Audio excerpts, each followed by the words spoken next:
Pensar, pensamiento. Concibo el pensamiento como una de las 4 funciones psicológicas básicas. El pensamiento es esa función psicológica que pone conceptualmente en relación, obedeciendo leyes propias, contenidos de representación dados. Es una actividad aperceptiva en la que como tal hay que distinguir una actividad intelectual pasiva y una activa. El pensamiento activo es un acto voluntario, el pasivo un simple suceso. En el primer caso soy yo quien por su cuenta somete los contenidos de la representación a un acto judicativo voluntario. En el segundo, las relaciones conceptuales se establecen por sí solas, formándose también juicios que, en según qué caso, se contradicen con mis intenciones o no se corresponden con mis fines, y que por ello carecen de entrada para mí de todo sentido de la dirección, pese a lo cual más tarde puedo llegar a reconocerles su estar dirigidos a través de un acto pasivo de apercepción. El pensamiento activo coincidiría, por tanto, con mi idea de pensamiento dirigido. El simple yuxtaponerse de las ideas, cosa a la que algunos psicólogos dan el nombre de pensamiento asociativo, no es para mí pensamiento, sino mera ideación. A mi juicio, de pensamiento solo debería hablarse allí donde se vinculan representaciones mediante un concepto, es decir, donde, por decirlo en otros términos, concurre un acto judicativo, responda éste o no a nuestras intenciones. A la facultad del pensamiento dirigido lo llamo intelecto, y a la facultad del pasivo o pensamiento no dirigido lo llamo intuición intelectual. Digo, además que el intelecto, el pensamiento dirigido, es una función racional, porque los contenidos de la representación son por él organizados según conceptos, de acuerdo con lo preestablecido por una norma racional de la que soy consciente. En cambio, el pensamiento no dirigido, la intuición intelectual, es para mí una función irracional, porque los contenidos de la representación son por él juzgados y organizados de acuerdo con normas de las que no tengo conciencia y de las que por ello no puedo decir que sean acordes con la razón. Dado el caso, puedo no obstante reconocer a posteriori que el juicio intuitivo respondía también a la razón, pese a que se haya substanciado por una vía que a mí me parecía irracional. Por pensamiento emotivo no entiendo un pensamiento intuitivo, sino un pensamiento que depende del sentimiento, es decir, un pensar que no sigue sus propias leyes lógicas, sino que está subordinado al principio del sentir. En el pensamiento emotivo las leyes de la lógica están ahí solo en apariencia, y en realidad han sido anuladas en interés de las intenciones afectivas. Diferenciación. Diferenciación significa desarrollo de diferencias, singularización de partes con respecto a un todo. En este trabajo empleo el concepto de diferenciación en relación fundamental con las funciones psicológicas. Mientras una función siga hasta tal punto fusionada con una o varias funciones distintas de ella, pensamiento con sentimiento, sentimiento con sensación, etc., como para resultarle del todo imposible operar por sí sola, se halla en estado arcaico, es decir, no está diferenciada, no se ha desgajado, aún del todo, como una parte específica, ni es capaz de subsistir como tal por sí misma. Un pensamiento no diferenciado es incapaz de pensar separado de las demás funciones. A su discurrir, en otros términos, están constantemente agregándose sensaciones, sentimientos o intuiciones.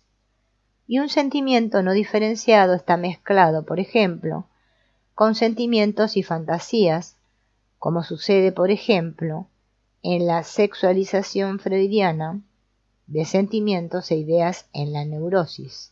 Lo normal es que la función no diferenciada se caracteriza igualmente por su ambivalencia y ambitendencia, es decir, por ir claramente ligada en ella a toda afirmación, su negación correspondiente, dando así lugar a las típicas inhibiciones a que está sujeto el empleo de esas funciones.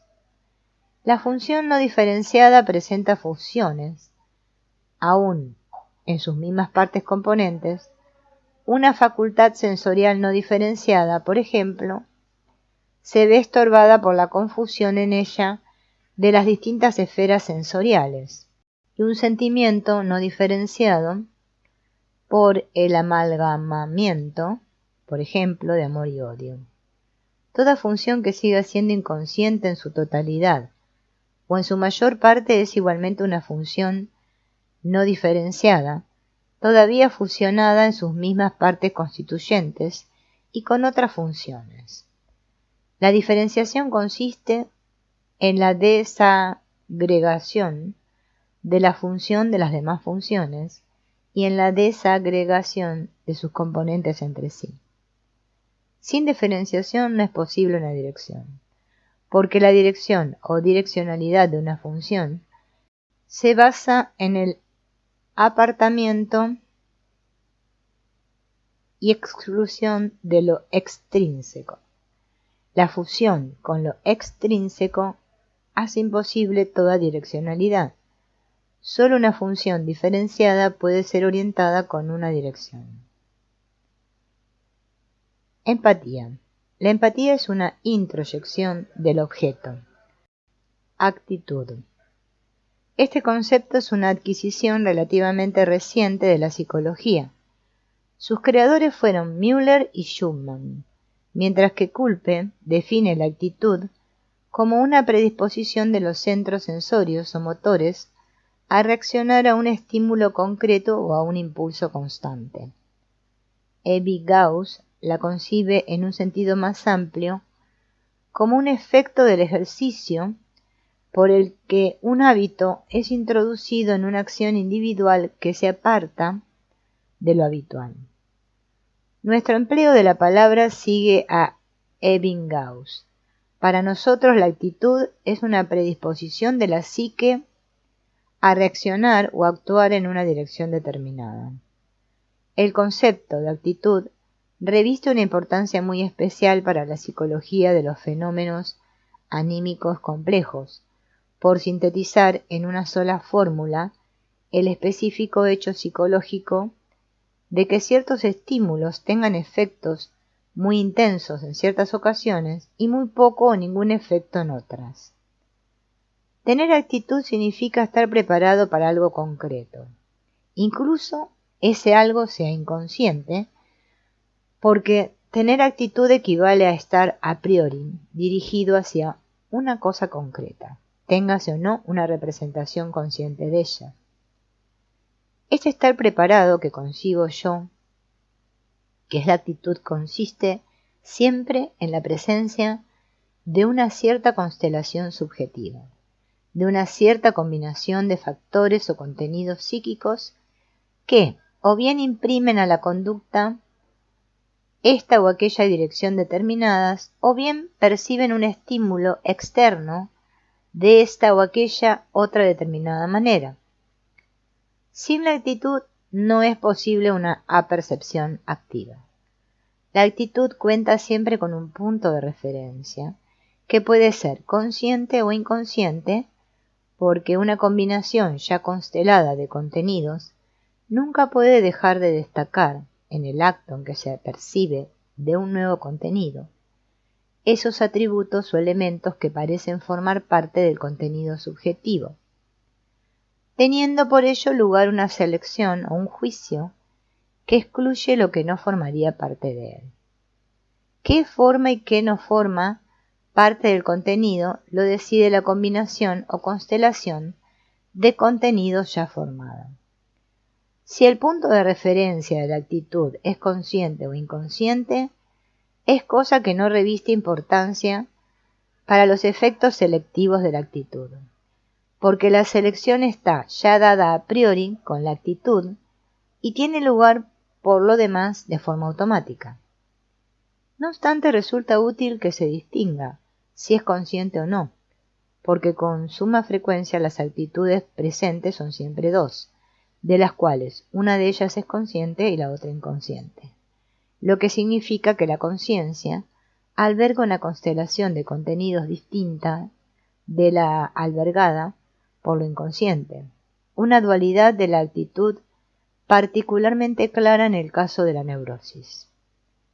El concepto de actitud presenta una cierta afinidad con el concepto de apercepción de Wundt, aunque con la diferencia de que el concepto de apercepción incluye el proceso en el que el contenido ya constelado es relacionado con el nuevo contenido que se trata de apercibir, mientras que el de actitud guarda en exclusiva relación con el contenido ya constelado subjetivamente. La apercepción es, en cierto modo, el puente que une el contenido ya existente y constelado con el contenido nuevo, mientras que la actitud es, en cierto modo, el espolón del puente en una de las orillas, representado en este caso el nuevo contenido, ese mismo espolón en la orilla opuesta. Actitud significa expectación, y esta última implica siempre una selección y una dirección. Un contenido fuertemente acentuado y presente en el campo visual de la conciencia, que puede estar acompañado de otros contenidos, forma una constelación determinada que equivale a una actitud también determinada, porque un contenido consciente semejante promueve la percepción y apercepción de todo lo similar e inhibe las de todo lo dispar. Genera la actitud a él correspondiente.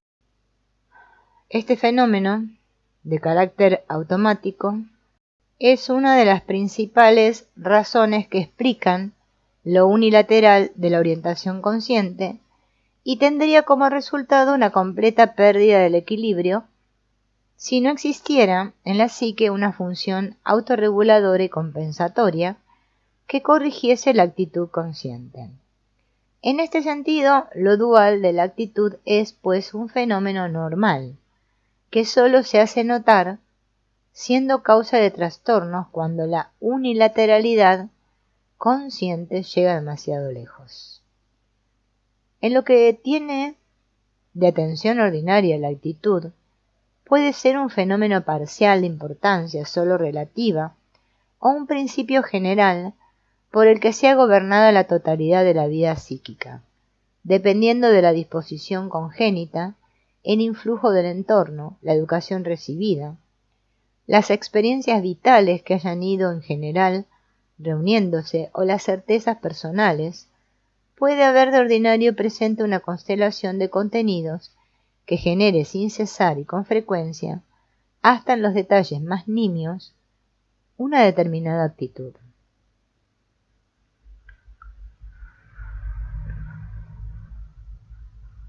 Una persona hondamente consciente de los aspectos sombríos de la vida, de forma natural, una actitud siempre tendente a anticipar desgracias, por lo que lo desequilibrado de su actitud consciente es compensado por una actitud inconsciente siempre tendente a esperar hechos felices. Una persona oprimida muestra una actitud consciente en la que están siempre previéndose nuevas vejaciones.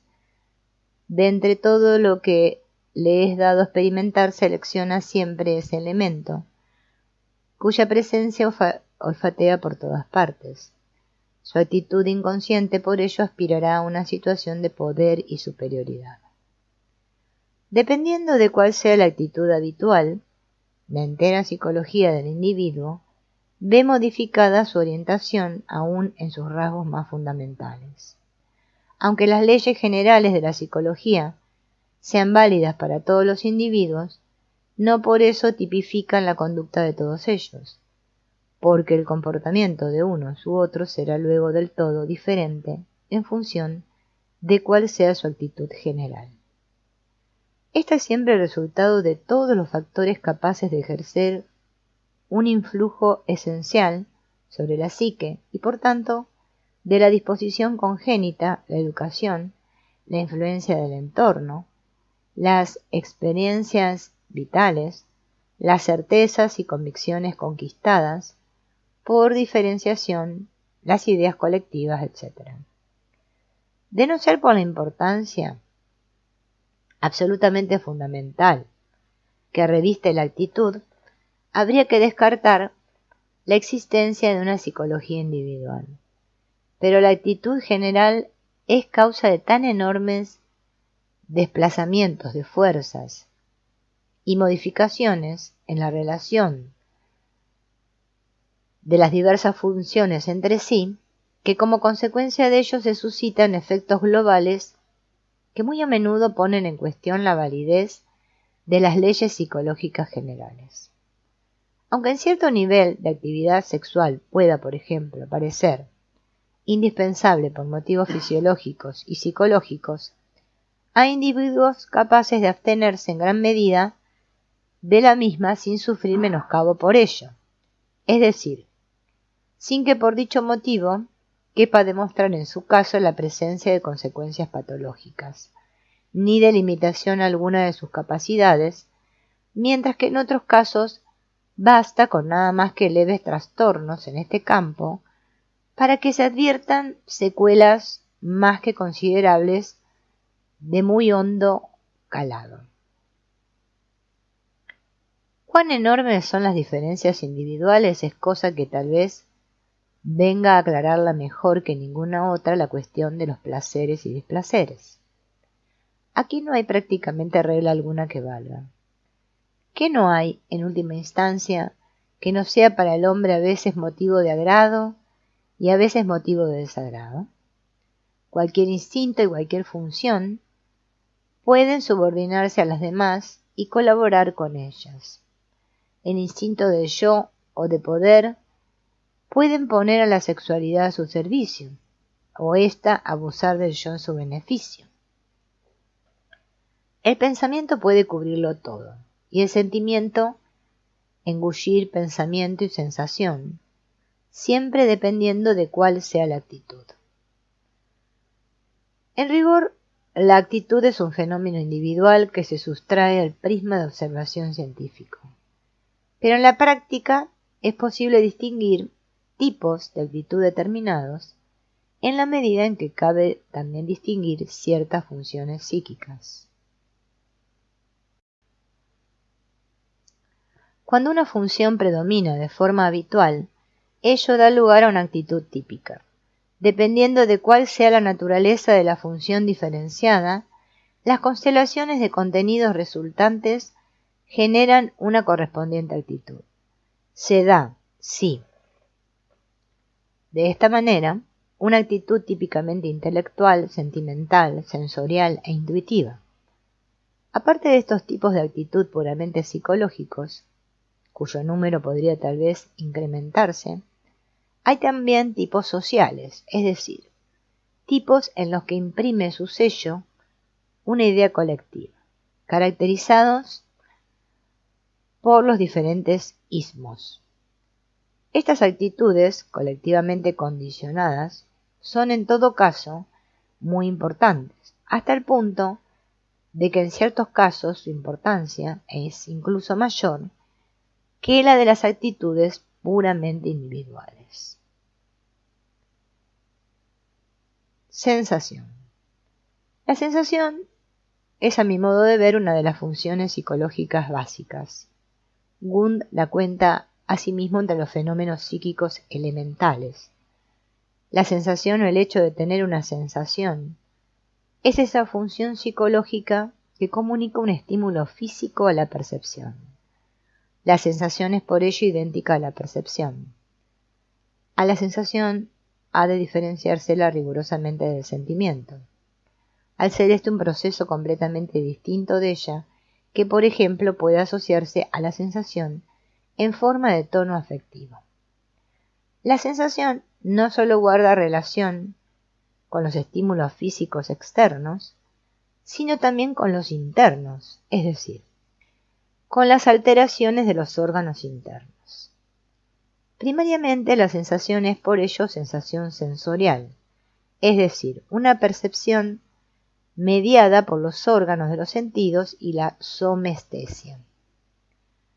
Sensaciones sinestésicas, vasomotoras, etc. Por un lado, es un componente de la representación por comunicar a ésta la imagen perceptiva del objeto externo, y por otro un componente del sentimiento por prestar a éste un carácter afectivo a través de la percepción de los cambios somáticos. Como la sensación comunica a la conciencia dichos cambios, representa también los instintos fisiológicos. Pero, al no ser más que una función meramente perceptiva, no es idéntica a ellos. Dentro de la sensación hay que distinguir entre una sensación sensorial o concreta y una sensación abstracta. La primera comprende las formas arriba mencionadas, mientras que con la segunda se designa una variante de sensación abstraída, es decir, separada de los componentes psíquicos. La sensación concreta, en efecto, nunca es pura, sino que está siempre mezclada por imágenes, sentimientos e ideas.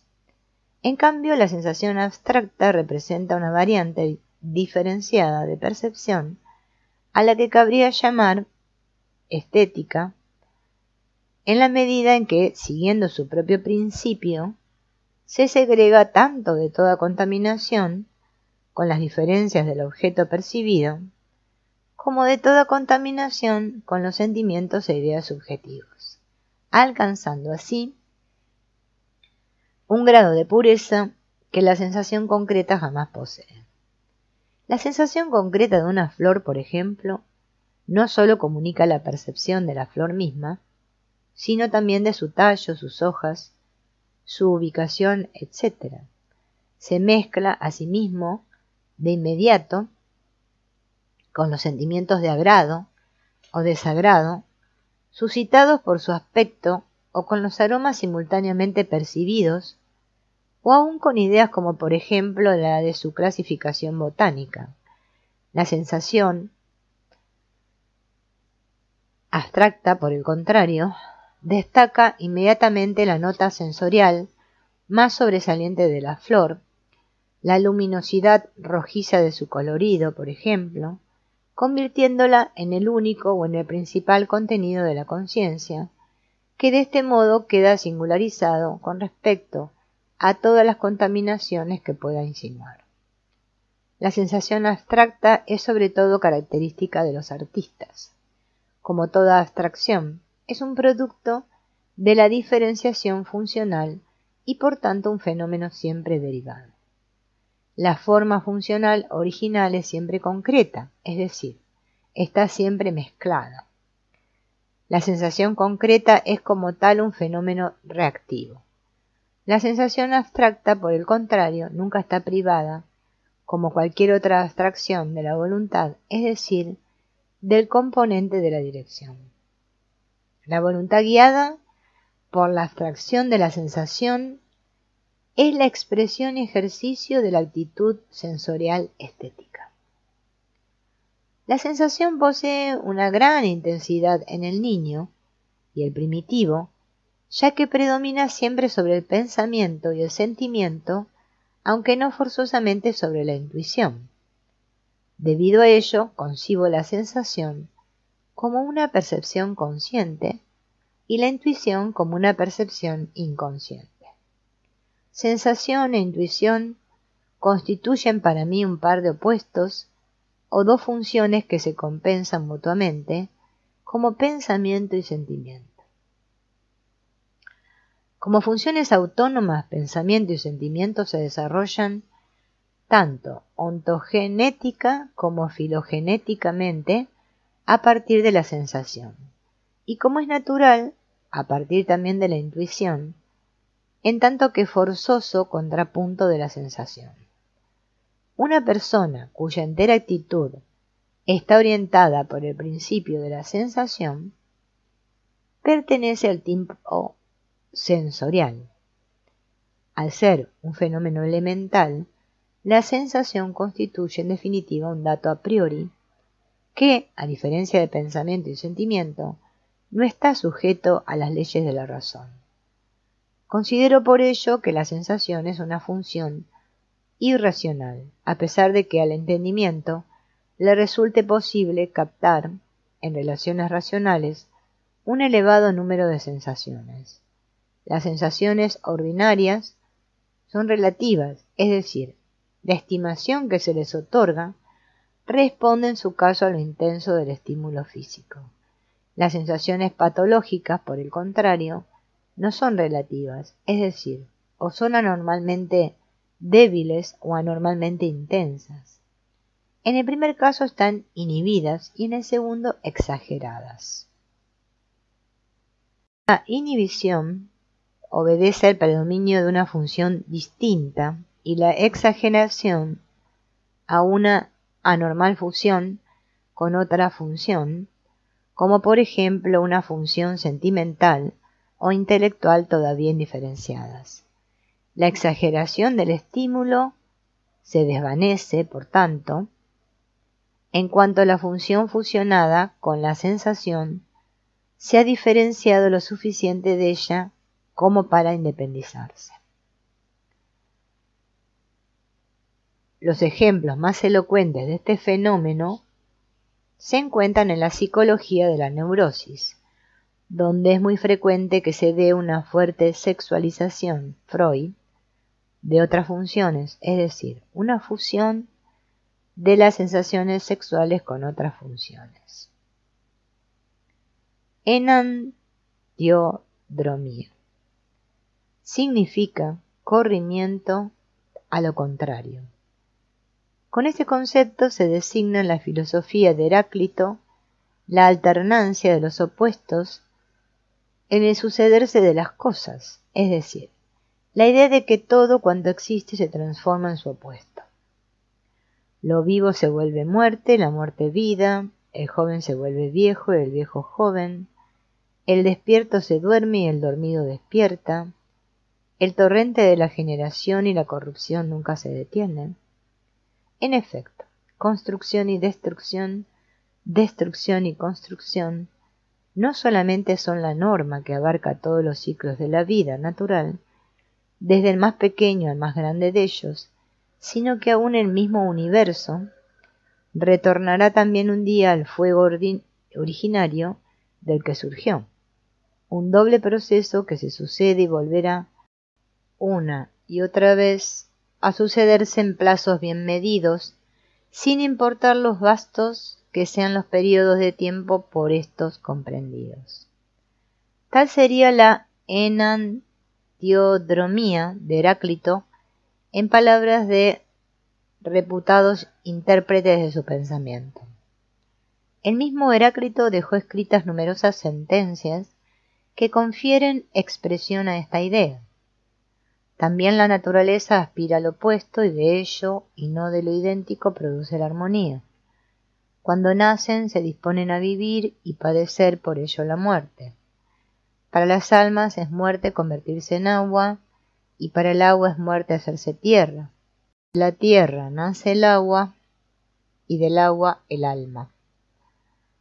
Todas las cosas se cambian recíprocamente con el fuego, y el fuego a su vez con todas las cosas, como las mercancías con el oro y el oro con las mercancías. Aplicando psicológicamente su principio, dice también, que nunca perdáis vuestras riquezas, Efesios, para que así pueda vuestra degeneración salir a la luz. Con enantiodromía designo la emergencia del opuesto inconsciente en el curso del tiempo. Este típico fenómeno no deja prácticamente nunca de producirse allí, donde la vida consciente es gobernada por una orientación en extremo parcial, constituyéndose a consecuencia de ello, con el paso del tiempo, una antítesis inconsciente igual de intensa, que primero se manifiesta inhibiendo el rendimiento consciente y luego interrumpiendo la orientación recién citada. Buenos ejemplos de enantiodromía serían la psicología de Pablo y su conversión al cristianismo, la historia de la conversión de Ramón Llull, la identificación de Nietzsche con Cristo durante su enfermedad, su inicial deificación y posterior denominación de Wagner, la transformación de Swedenborg de intelectual en vidente, etc.